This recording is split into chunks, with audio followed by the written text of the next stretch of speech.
were in a madrasa in Nottingham, in Flintham, in Newark. This was in the 90s. We came to a building that was an old RAF building that had been deserted for 20 years. So we were now coming into this, and we were going to start using this as a madrasa. Now when we came there, one of our teachers, he said to us, he said, because we started off living in one corner, and we're going to slowly start using the rooms till the other side of the madrasa. Now this place had 120 rooms, yeah, and it had about 3 different halls, massive. We had an east wing, a west wing, a middle sort of part, and we were in the east wing, and we were just staying just in a few rooms. We were talking about literally about 7 or 8 rooms.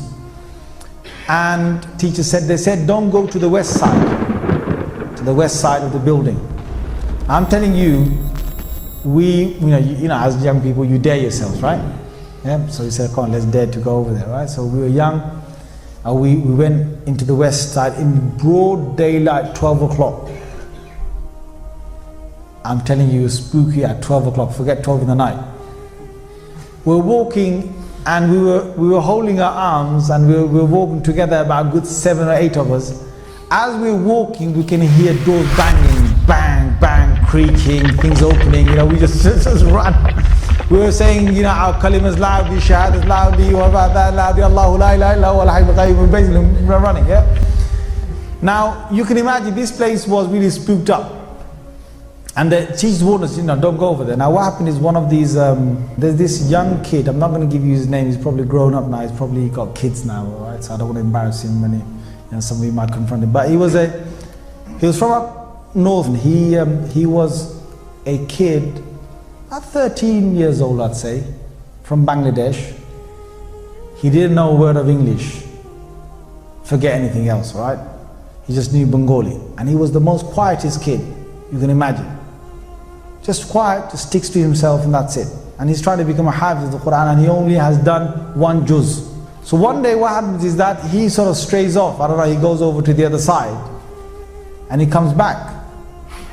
And no one sort of takes much notice of it, but he comes back, and the evening when we're all sitting together and we're sort of reading, I wasn't there in the hall at that time, but there were others who said it. But then I went over to the hall to verify this. So this is something that I have verified myself. What happened is that he came with his Quran up to his teacher. You can imagine a kid who's lallu pattu, who doesn't know a single thing, yeah? He comes with the Quran to his teacher, puts it right in front of him, and he says to him, he says, test me. And he doesn't say in English, he says it in Arabic.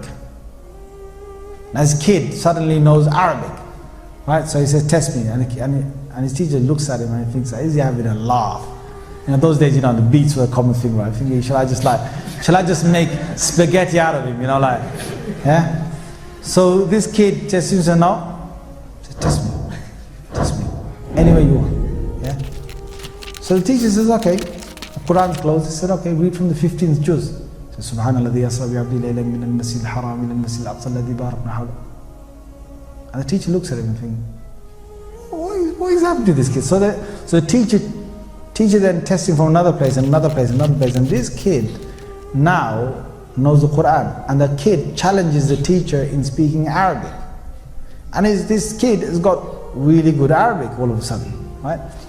And then, you know, when we heard this, we came over, and I specifically went, you know, met him, and I started talking, and he started talking Arabic. Weird. So then we thought, okay, you know, whatever has happened, miracle of God, you know, you wait. What happens is now this kid is acting really weird, because he goes and he gets a hair clipper, and he shaves half of his head, and he leaves the other half as it is. Takes his hat off, walks down the corridor with half of his hair on one side long, and the other half is completely shaven. Now kids are freaking out. Right? So then, you know, the teacher grabs hold of him and says, well, you got to basically just shave the other half, so the shave the other half. So we've done that. Now, and he's acting all weird. He's doing things that sort of abnormal. So he then goes to bed, and okay, he's gone to bed. At about 2 in the night, all these kids, there's 6 to a room, and there's 3 bunk beds in every single room. So there's sort of 2 on every sort of bunk bed. 2 in the night, 5 of them from that room, from his room, come running down the corridor, yeah, banging on the principal's door, yeah. So the principal gets up, says, what's the matter? And the principal comes in, and there's only one kid sleeping. It's that one kid, the one that shaved his head, right? The one that knows Arabic all of a sudden now. Yeah? He said, what's wrong? He said, nothing. So they go back. He said, go back. Puts the ball in bed, comes back. And he says, after a little while, these kids are screaming back again. Down the corridor, knocking on his door, jin. So he said, what is it that is happening? They go, when we go into our bed places, yep. Imagine this guy's name is Imran. I'm just making up, I'm not saying his real name, yeah? Imagine his name is Imran or something. They said that we hear all across the walls something dragging its nails or whatever it is and saying,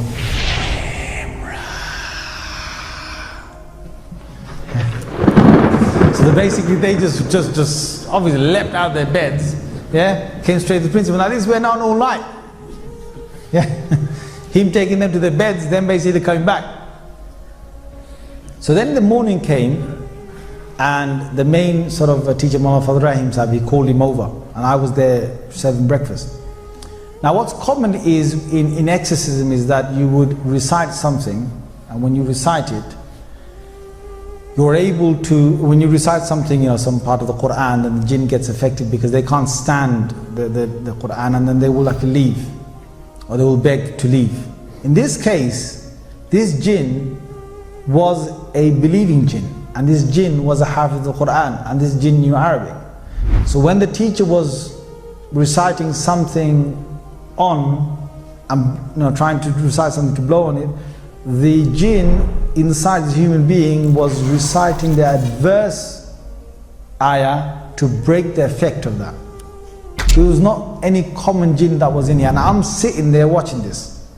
So the Shaykh is reciting, and this jinn is undoing whatever recitation he's doing. And he was, the Shaykh saying, إِنَّ الَّذِينَ فَتَنُوا الْمُؤْمِنَ وَالْمُسْلِمَانَ لَمْ يَتُوبُوا فَلَهُمْ عَذَابُ جَهَنَّمَ وَلَهُمْ عَذَابُ الْحَرِيقِ. And this other jinn from inside will recite something else. So he's undoing whatever the Shaykh was saying. So after a while, when the students sort of left the room, I asked the Shaykh confirmed that this is what he's doing. And then the Shaykh said that the only way to actually get rid of the influence is to take this young boy back to his hometown and to leave him there for 1 month. He said the reason why this has happened, and these guys, I'm saying this, that you won't believe in this unless you deal with this. There are certain things that you will not believe in unless you deal with it.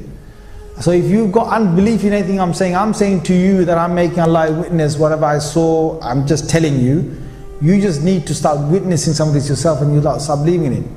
So the Shaykh himself was able to witness some jinns.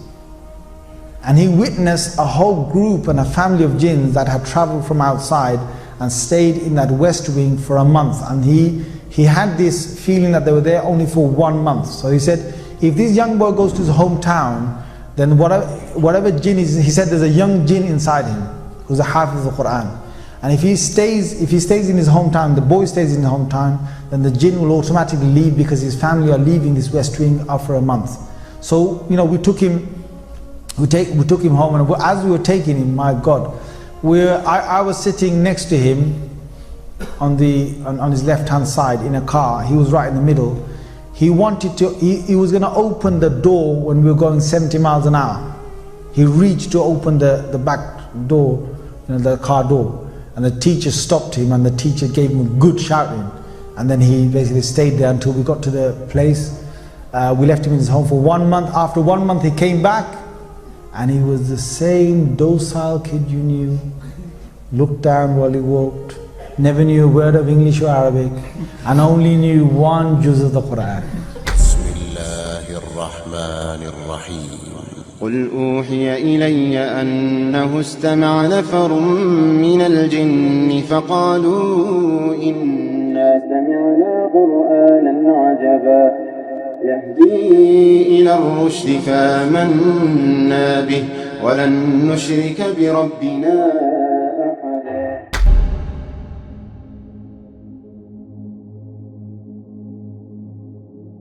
Do you ever get worried that your child may click on the wrong video online? Do you wish there was a safe channel for your peace of mind? Well, there is. The #1 rated Muslim kids channel in the world, One for Kids TV, is here to solve all these issues. The channel has no advertisements and is safe for your children to browse and watch their favorite videos. With a wide selection of cartoons, songs, educational videos, and much more, your children will not only stay entertained, but also learn so much about their deen. You can listen to songs while your device is switched off, and you can download videos to watch them offline.